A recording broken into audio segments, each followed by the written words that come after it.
ये ये जो जयंती का कार्यक्रम, सेन जयंती का कार्यक्रम एक भव्य रूप से रोहतक में मनाने का जो कार्य हुआ है और इसमें एक ओबीसी सम्मेलन के रूप से मनाने का जो कृत कार्य हुआ है, उसके लिए जो लोग सभी इसमें आयोजक थे, मैं सभी आयोजकों को बहुत बहुत बधाई देना चाहता हूँ। मैं एक का नाम इसलिए नहीं ले रहा कि इस मंच में मैं ले चुका हूँ, किसी का एक का लूँगा। प्रेस के जो हमारा नोट होगा उसमें सभी आयोजकों का, क्योंकि बहुत से आयोजकों ने आज इसमें अपना अपना योगदान दिया है और हजारों की संख्या में जो लोग पहुंचे हैं, सबको हम शुभकामनाएं और आयोजकों को बहुत बहुत बधाई हम देना चाहते हैं। वहीं मुख्यमंत्री भी जेल में जैन जयंती मना रहे हैं, आप कांग्रेस की तरफ से यहाँ मनाए, क्या इस पे पिछड़ा वर्ग को लेकर राजनीति होगी? देखिए, ओबीसी समाज की बहुत सी ऐसी मांगे हैं जिनको लेकर ओबीसी समाज लगातार प्रदेश में इस सरकार के दरवाजे खटखटा रहा है, लेकिन उन एक भी मांग पर, किसी भी मांग पर अभी तक सरकार ने कोई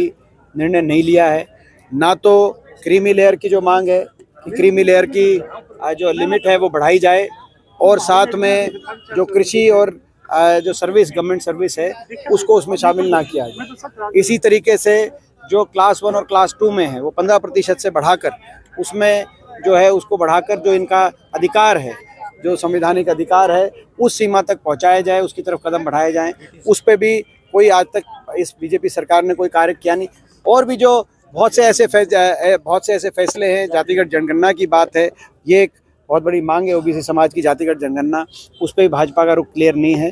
इसी तरीके से 100 गज के प्लॉट की जो हमारे समय, जिसमें मूल बैकवर्ड बीसीए जिसको कहते हैं हरियाणा में, वो समाज इंक्लूड किया गया था, बच्चों के वजीफे में उस समाज को इंक्लूड किया गया था, लेकिन ये इन योजनाओं को समाप्त करने का काम, 100 गज के प्लॉट की बात हो, मकान की बात हो, इस सरकार ने किया। तो ये सारी मांगे ओबीसी समाज की, बीसीए समाज की, कुछ को वो जो बोर्ड बनाए गए थे, चाहे वो केश कला बोर्ड की बात रही हो, चाहे वो मिट्टी कला जो माटी कला बोर्ड की बात रही हो, तो ये जो सारे बोर्ड थे, इनको समाप्त कर दिया गया या इनके अधिकारों को वंचित रखने का काम किया गया है। तो ये सारी मांगे हैं।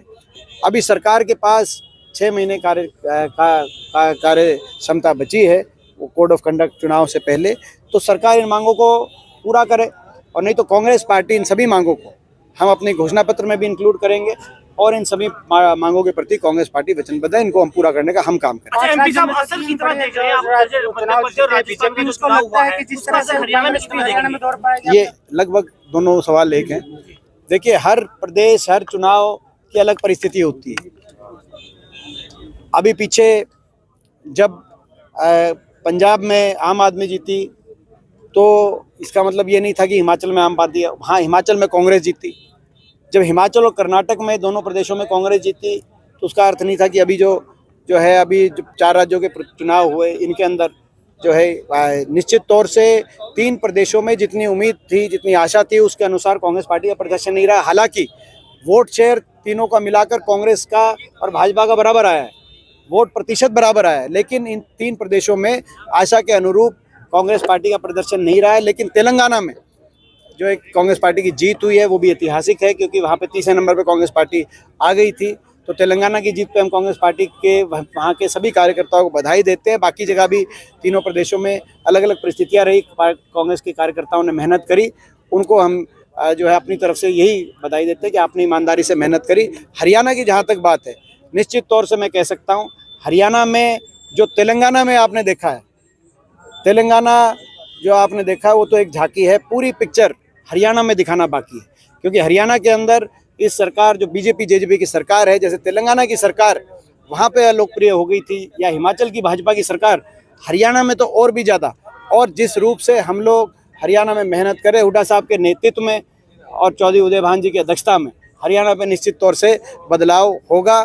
दोबारा से मैं कहना चाहता हूँ, तेलंगाना एक झांकी है, पूरी पिक्चर हरियाणा में दिखाना बाकी है।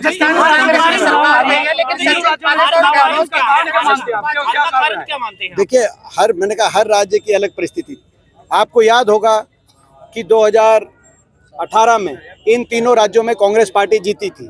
उसका अर्थ ये नहीं था कि उसके बाद हरियाणा का पे कोई, जो हरियाणा में जो है उस समय भारतीय जनता पार्टी की परिस्थिति बनी। इसी रूप से अगर 2008 का देखें, 13 का देखें, 8 में यहाँ पर इन प्रदेशों में, जो ये प्रदेशों की आप बात कर रहे हैं, वो इन प्रदेशों में बीजेपी जीती है, आज जीती है, लेकिन 9 में कांग्रेस रिपीट होगी हरियाणा में। तो ये हर प्रदेश की, हर चुनाव की अलग परिस्थितियां रहती हैं। जो है मैं ज़्यादा, देखो बाकी तो आकलन का विषय रहेगा, यहाँ के किन किन की क्या जिम्मेदारियां थी वो अपने आकलन करेंगे।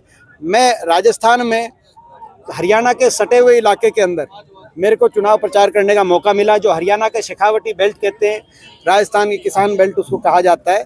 और वहाँ शेखावटी में 35 सीटों में से 29 सीट कांग्रेस पार्टी जीती। चुरू, झुंझुनू, सीकर, सारा जयपुर तक कांग्रेस पार्टी की एक सारी लगभग सीटें कांग्रेस पार्टी की जीती हैं शेखावटी क्षेत्र के अंदर।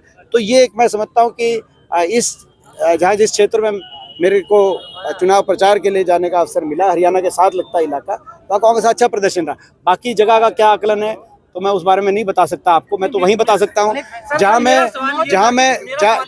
मैं गया हूँ, मैं तो उसी के बारे में आपको जानकारी दे सकता हूँ। नहीं तो मैं तो हरियाणा के साथ वाला इलाके में जाने का अवसर मिला। हरियाणा के साथ आप ये देखो, चुरू की सारी सीट, सीकर की सारी सीट, झुंझुनू की सारी सीट, हनुमानगढ़ की सारी एक को छोड़ के सारी सीट, राजगढ़ में एक जो है एक को छोड़ के जो है सारी सीट एक को छोड़ के। तो आप ये देखिए कि यहाँ इस इलाके के अंदर मैं तो वहीं का बता सकता हूँ आपको जहाँ का। सनातन का नारा चल रहा था, क्या वो हैवी रहा? देखिए ये मैं समझता हूँ कि जो है जहाँ तक जो कोई नारा, कोई जो सनातन की जो आप बात कह रहे हैं, वो जो है किसी एक दक्षिण की किसी पार्टी से संबंधित किसी व्यक्ति ने उस पर टिप्पणी करी थी और कांग्रेस पार्टी ने उस टिप्पणी की पूर्णतः निंदा करी थी कि इस टिप्पणी का कोई लेना देना कांग्रेस पार्टी का साथ। तो देखिए ये मैंने हर प्रदेश की अलग परिस्थिति है। तेलंगाना में जहाँ बीजेपी दूसरे नंबर पे थी, वहाँ पर क्या कारण रहा कि भाजपा तेलंगाना में जो है ना सिर्फ अब तीसरे नंबर पे आ गई, मगर कांग्रेस के प्रचंड बहुमत से सरकार बनी। तो तेलंगाना के